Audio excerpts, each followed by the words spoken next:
It's July 4th, fireworks is popping off in my background, or it could be gunshots. Listen, I'm in the hood, so sometimes you really can't tell. More importantly, what has also been popping off has been the launch of Zenless Zone Zero. Some people believe this game is the greatest thing since sliced bread, while some other people believe that this game is a residential snooze fest. So I'm gonna do my best to not let this go on to be a complete yap session, but yes, I've been playing ZZZ. We're about 7 hours into the game from the launch, and we're at level 17. Full disclosure, we are not a free-to-play player. We're not free-to-play supremacy out here. Yes, we did spend some money. I'm just gonna show you the characters, or okay, the agents that we got. We did get Ellen. We won the 50-50 on her, and then I tried to actively lose the 50-50, and we ended up with Frina. And then on, like, I believe it's like the story type banner, which you can pull and get like 50. After 50 pulls, you get a character. Unfortunately, I got a character I didn't want, and Kaleda. I just personally don't like her gameplay, but I'll get to the gameplay a little bit later on. But a character I did get after 31 pulls later was Nekomata. Other than that, Nicole, she's bae. Sokaku, I was told that she was broken during the beta. Also, full disclosure, I have not played anything, and I literally know like 0 or 0.1% about ZZZ, and I try to go in as blind as possible, and my friends convinced me to play this game as well. So here we are, because they already know, hey man, you're getting back at the gacha games, you're probably gonna like ZZZ because you like so much of these other games. Now let me actually get to some of the comparisons that ZZZ has to a game that I've been recently playing a lot of, and Wuthering Waves. First things first, people in the community that are consistently comparing ZZZ to Wuthering Waves, it's, to me, it's kind of moronic, it's kind of idiotic, because they're two completely different games. I believe the correct comparison to Wuthering Waves is Genshin Impact, and that should be like the only comparison in other open world gacha games, right? That should be literally it. I think the people comparing ZZZ to Wuthering Waves, the reason why it sounds silly is because I liken this game to like Hades. Now it's a Hades with a gacha game, right? But the reason I say Hades is because of the combat and because there's like no jump button, and I was a little bit worried about not having a jump button in the beginning. But this game is more instance based. This game is like, I don't know, a Devil May Cry, I don't know, a Honkai Impact 3rd. That's what this game's real comparison is. And because it's an action RPG, and because it happens to be a gacha game, you know, that's why people want to go off the rails and compare it to like every single other, you know, prominent gacha game right now. For all intents and purposes, let's actually talk about the gacha of this game and whatnot. Let's talk about what I think about the gacha itself. One, it's regular, man. I mean, like, every gacha game has the same type of rates. Sure, it don't need to be 90, bring it down to 80. It could be like other, like, you could have it like guaranteed if you want it. But a lot of these gacha games won't make money if it's not 50-50. I understand it, I'm not mad at it. However, I can hold some little you know, animosity over the weapon banner. I think 2024 moving forward, all weapon banners in every gacha game should be 100%. That's just, you know, maybe Wuthering Waves has spoiled me in that aspect, but I believe all weapon banners 2024 and all gacha games, like, moving forward, should be guaranteed. Like, it does not make any sense why it has to be 75% and have a 25% chance of losing out. That's ass. Like, I think that's ass, especially because most people might not even get the weapon, and the people that are wailing out or saving up and whatnot for, you know, certain characters and whatnot, let them have a 100% chance of actually getting the weapon that they want. Like, be for real. Like, okay, that's my one gripe about the gacha. I do like this idea that they have going on, that you get to select a character after like 300 pulls. Obviously, you know, you got to work your way through the story. That's why we're having this first impressions for, because I really spent like 7 hours just like messing around with the game. That's how much fun I was having. So you can kind of already see where this review is going to go. But you're probably wondering, well, why is it fun, and what are the bad parts, right? So let me just finish up the gachas talk right here.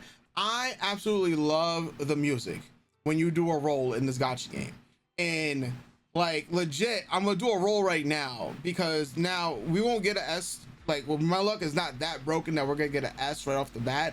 But if we had got an S rank, bro, like the music would have been bumping, we would have gotten vocals, and it would have been so effing cool. Regardless if it's a guy or the girl vocals that's going for the gotcha roles, it's pretty cool. I think this probably, I mean, maybe it's more one of those things like, I mean, you can just speed through this as well. I think this is pretty cool.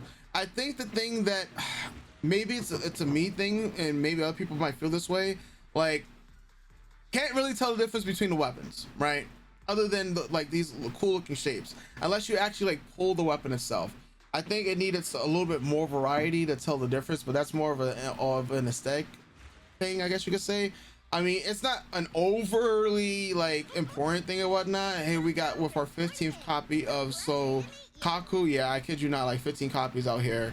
I was like, it's not like the worst thing in the world that the weapons kind of all look the same. But I guess, you know, when you have so many other gacha games out there where you're what is a light cone or your relics, or they all look different. Yeah, I would prefer if those also did look different as well. But I mean, hey, anywhere you can save some money, right? But yeah, enough of the gacha stuff. I do think that the character designs are cool. Are they my favorite of any gacha game, of all gacha games, you know, currently available? No. Do I think that there's way too many children looking like characters? 11 teen, highly yes. I'm just keeping it a buck. I would wish there would be more characters that look more mature. Obviously there's gonna be characters that we all oogle over, like this character in Rena, obviously for two massive reasons. The same way people are gonna oogle over Grace for massive reasons, right? At the same time, you know, there are characters that are just highly questionable, and people are already doing skins and rule 34 of this game already and whatnot. But you know what, to each their own. Ain't me. I'm not going to be on your FBI watch list. You won't see me whispering to people like Dr. Disrespect out here. So in any other case, the character designs overall though look amazing. I personally like them. I personally like the character designs, even though I would prefer if the characters did look a little bit more mature. I guess that's one thing. Maybe I've been spoiled more so in Wuthering Waves with a lot of the characters looking mature, and a lot of the men looking like actual men. I think the one character I didn't expect to like the most out of this game literally would be Anton. And this is me coming into the game with like zero knowledge, and I just like the way he plays. Like, I just like the way he plays, just like I wasn't expecting to like Vaughn. But this man, which is playable in the demo, was fun as fuck, bro. Like, absolutely, he was fun to play, and I can't wait to get this character. Obviously, like I said, we are paid to play, so I can't wait to play that character, because my man out here was like Huawei from Tekken, giving people the ultimate footsies. So I think that much in terms of the characters is pretty fun. But you know, only talking about the characters is only gonna get you so far. But my favorite thing about Zenless Zone Zero, outside of the banging music, right? I think the music is always gonna slap. It's the actual combat. Now, maybe the combat's a little too simple for people, because they're just going to press the left mouse button or square, and that's all they're gonna do. And then they're gonna be like, all right, well, I gotta hold to launch and do all these launch attacks and whatnot. And a lot of people believe that this is all that it's going to take to get through all the content. And you know what? Can you really tell these people differently? Probably not in the early game, right? But at the same time, you know, eventually these people are going to have to learn to use the other buttons. Like here we have E, right? Eventually these people are going to have to get better with their dodges. Eventually the game is going to get much harder. Now, maybe the game won't be as hard for people in the beginning and whatnot, and sure, you know, maybe like the switching is going to be too much for a lot of people, and this is not what they want to really, you know, utilize with. But I think for all intents and purposes, like the gameplay for Zenless Zone Zero has been pretty fun. Now, like, I'm not doing any optimal gameplays at all right now, because I'm also doing like this whole video and this whole first impressions type of thing and whatnot. But what I will say is I do love like just the way the gameplay feels, and eventually what I know like optimal team comps are going to look like in the future. Like, I think those things are going to be fun to do, especially when you get better at like doing switches, when you get better at knowing, okay, you know, how you want to utilize your DPSs, how do you want to utilize the supports, how you want to, you know, utilize some of the weapons and the extra abilities that those can give you and whatnot. Like, I think those are going to be where the fun stuff happens. Obviously, the reason why I'm talking more about the gameplay itself is because if I, you know, of course we have comparisons, right? And one of the comparisons that I was talking about earlier is people comparing it to Wuthering Waves. My number one thing is that first, the game doesn't even have a jump button, so I'm not gonna even compare it to Wuthering Waves at all, because it doesn't even have a jump button. And the jump button does make a bit of a difference to me, especially when it comes to jumping attacks that you can have in Wuthering Waves, similar in, you know, in Genshin. Like, Genshin has the whole elemental reactions and whatnot. Very different gameplay. This game definitely is going to be a lot of parrying. A lot of people are going to have to get good at dodging. There's going to be a lot of no-hit runs, which are going to be highly respectable for those content creators and those other people who post their no-hit runs online. You know, those are where the joy is going to come in. For a lot of the normies that just be like, yeah, I just going to press one button and I'm going to win everything, those are the same thoughts people have when they play fighting games and they went to arcade mode and they beat like the first few people and then they got to like the final boss and they realized, oh shit, I got to block. Right? Oh, I gotta actually utilize other buttons and get good at this game. All right, you know, but like I said, at the end of the day, the combat's not gonna be for everybody. Like I said, it took me like all of like 2 minutes to mentally adjust to not having a jump button. But I said that's cool, because if we're not gonna have a jump button, then it's probably gonna be like Hades in a way. And now we got to get good at our dodging. And it just so happens that yes, it's like Hades, but we have multiple other characters to cycle through, and those team comps in the future is going to be fun. Once again, this is a first impressions, so I'm not going to be judging the combat just from when I'm only played for like 7 hours, and I was just literally spent that time fucking around. And I literally spent that time, I guess you could say, really fucking around, because I wasn't that invested into the story. And that's what we're going to transition to, talking about the story. The story for me with a lot of gacha games, I'm not looking for like, you know, Game of Thrones when it was peak, or ReZero for those anime fans out there. I'm not like expecting that type of writing from a lot of gacha games. I mean, Fate Grand Order, of course, has some great writing, right? Obviously, that's one of the main selling points in that game. And it's been out for like how many years? People are still playing it. Lord knows, I was my first gacha game. What got me into it was the story, as opposed to the tedious gameplay, like, because you can't auto or anything like that. But the story for ZZZ, I'm not that interested in. That's just it. And that's cool. That's fine. I believe you don't really need to be that invested into story. However, you know what? Let me not say that. For me, I don't need to be that invested into the story to play the game, right? Especially because this is not going to be the only game that I am playing. However, if I was more interested in the story, would it make the overall experience better? Yeah, absolutely. But it just doesn't grab me. Maybe because the game isn't as serious as some of the other like games I've been playing. What does move me, what does grab me about this game's storytelling, is the way that the webtoon / comic strips are utilized.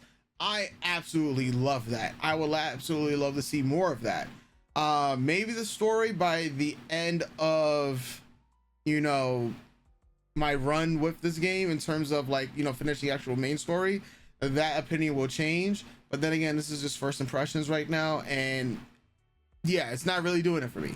I don't know what else to say about that, but I'm just gonna move on from this topic about the story itself, because it does have the chance to improve over time. Like, Lord knows that Wuthering Waves story in the first 3 acts were just not it. It was kind of dog shit, and then you get Act 6 and Will Scar's appearance, and I love it, you know. And then 1.1, I love the story. I love where it's going right now. Of course, cinematics have a lot to do with it. Graphics wise, aesthetics wise, I don't think, do I really need to talk about that? Like, I feel like that's like amazing, you know, especially for the aesthetic of this game. Yeah, like I think this game was highly polished. I personally didn't have any issues with this game playing it. You know, other games during their launch had a lot of bugs, had a lot of other issues. I personally haven't experienced any bugs or issues. The one thing I would love to do to try to play on this game is utilize the fight stick. I tried to do that on my stream yesterday. Didn't go so well, but you know, maybe it's just wishful thinking, but if someone from the ZZZ crew ends up watching this video, or someone knows how to like map a fight stick, it would be pretty fun to try it out. I mean, I tried it in Genshin. I tried it in Wuthering Waves. I would like to try it in ZZZ. Other than that, yeah, I'm going to be playing ZZZ. I'm having fun playing it. I lost track of time playing it. So, and that's mainly because I was just getting in you know, engrossed in the gameplay. You know, that's what it came down to for me with ZZZ. Like, how would I enjoy the gameplay? Why I enjoy the characters? How do these characters feel? How can I start theorizing, you know, different team comps, different combos? You know, I'm not gonna look at anybody's tier list or anything like that in terms of, or it's just I didn't look at anybody's tier list before I even decided to play this game. I just said that, okay, cool action RPG. Let me see how it feels. This feels nice. These are hitting the endorphins. Okay, I can add this to my rotation of gacha games. How's the story? Am I going to stick around for the story, or I'm going to skip it? I do think the best inclusion with the story, I should have mentioned this earlier, was the fact that we do got the skip button, but we actually get told the summaries. That shout outs to the staff for noticing that maybe people might not care that much about the story, but at least they have the option to, one, go back and see the story, two, get the summary for the story, and three, of course, skip it. You know, if they're not interested in it, and they could just get to the gameplay itself. So yeah, that pretty much wraps up the majority of my thoughts right now. I will be doing a follow-up video on ZZZ after I complete the main story, after I level up my characters a bit more, to see how long those things take, especially when it comes to like the daily grind. For those of you that are looking for a YouTuber that's going to just yap about the story, no, I'm not gonna yap about the story. I'm not gonna be the person that's gonna be talking about the lore. I'm going to be the guy that's probably going to have like story time. We're going to have like Zenless Zone Zero in the background and think about some combos here and there and whatnot. Like, I'm not trying to do guides. I'm not trying to do any of that. That's not my style. I think that when it comes to guides, like the amount of time that I will have to put into those things and whatnot, could be better used just making more types of other videos, especially because, you know, we play so many different games itself. So I would like to play more gacha games as opposed to just focusing on one and being like, I'm trying to be like the granddaddy of them all. Like, I think that's cool, and there's other content creators for that, but that's just not me. That's not my style. Instead, you know, we're gonna be playing ZZZ, and hopefully we're gonna have a lot of great stories to tell, a lot of wise jokes to crack, and maybe the story for ZZZ will pick up and I'll be more enthralled by it. But until then, I'll catch you guys for the next video. Let me know your thoughts in the comment section down below. Are you guys gonna be playing ZZZ, or has ZZZ put you to sleep? You let me know.